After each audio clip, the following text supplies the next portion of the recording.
తప్పించుకునే వ్యవహారం జరగలేకుండా తప్పకుండా గ్రామాలలో అక్కడ ఉన్న వాళ్ళు అక్కడే చదువుకోవాలని, ఆ చదివించడానికి ఆ గ్రామాలతో తీర్మానాలు చేయించాలి, అక్కడ పిల్లల్ని అక్కడ వచ్చేటట్టుగా కొట్లాడాలి. బడిని అక్కడ తీసేస్తుంటే ప్రైవేట్ పాఠశాలలు వస్తుంటే అడ్డుకోవడానికి ప్రయత్నం చేయాలి. ఆ గ్రామాల పిల్లలు చదువుకోవడానికి కూడా టీచర్లు నిలబడి అక్కడ పాఠశాలలు ఏర్పాటు చేస్తామని తెప్పించుకునే పరిస్థితిని మనం ఏర్పాటు చేసుకోవాల్సిన అవసరం ఉన్నది. అటు వైపుగా కూడా సంఘాలు టీచర్లను చైతన్యవంతం చేయాల్సినటువంటి అవసరం కూడా ఉన్నదనే విషయాన్ని ఈ సందర్భంగా నేను గుర్తు చేస్తున్నాను. కాబట్టి ఇట్లా దీనికే కాకుండా మా జిల్లాలో ఉన్నటువంటి టీచర్లు ఇంతకంటే ఇంకా చైతన్యవంతంగా ప్రజా సమస్యలు పూర్తిగా మమేకమై పనిచేసే టీచర్లు ఉన్నారు మా జిల్లాలో. అంటే గతంలో తెలంగాణ ఉద్యమంలో పనిచేస్తున్నటువంటి సందర్భాలలో తాను టీచర్ వృత్తికే కాకుండా తెలంగాణకు పూర్తిగా అంకితమై పనిచేసినటువంటి కనకాచార్య ఉపాధ్యాయుడు ఒక కుల సంఘంలో పూర్తిగా పనిచేస్తూ ఆ కులంలో ఉన్నటువంటి వాళ్ళ కుల సర్టిఫికేట్ ఇస్తలేరు ఆర్డీఓ అని చెప్తే సర్టిఫికేట్ ఇవ్వాలని అక్కడ ఉన్న జనాలంతా కూడా కట్టుకుపోయి సర్టిఫికేట్ ఇప్పించి చైతన్యం చేసిన టీచర్ మునేపడినటువంటి టీచర్లు వీళ్ళు పూర్తిగా ప్రజల కొరకు మమేకమైపోయి పనిచేస్తున్న క్రమంలోనే వీళ్ళ వైపు ఎవరో ఉన్నారని, ఎవరో వీళ్ళని పనిచేస్తున్నారని అక్కడ ఉన్న ఆ ఇద్దరు టీచర్లను కూడా చంపినటువంటి సందర్భం మనం చూస్తున్నాం.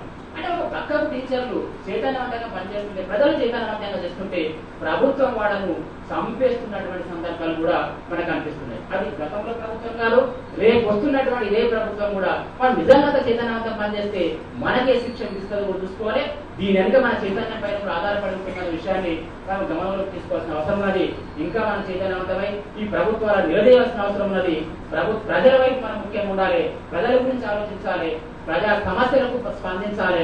ప్రజలను మనతో కలుపుకుపోయి వాళ్ళ సమస్యలకు స్పందించినప్పుడే నిజంగా ప్రజలు మనం చెప్పేటటువంటి మాటలు వింటారు తప్ప ఎంతసేపు అయినా వాళ్ళ గురించి ఆలోచించకుండా, వాళ్ళ సమస్యలకు స్పందించకుండా మనం మాత్రమే మనకు డిఏ రావాలి, 43% ఫిట్నెస్ రావాలి, లేకపోతే ఇంకొకటి రావాలి, ఇవి మాత్రమే మనం ఆలోచిస్తే నిజంగా మనం ప్రజలు అర్థించుకుంటారు. కానీ ప్రజలకు ఆ గ్రామాలలో ఏ సమస్యలు ఉన్నావో, ప్రజలకు ఆ గ్రామాలలో ఉన్నటువంటి సమస్యల గురించి కూడా టీచర్ స్పందించాల్సిన అవసరం ఉన్నది.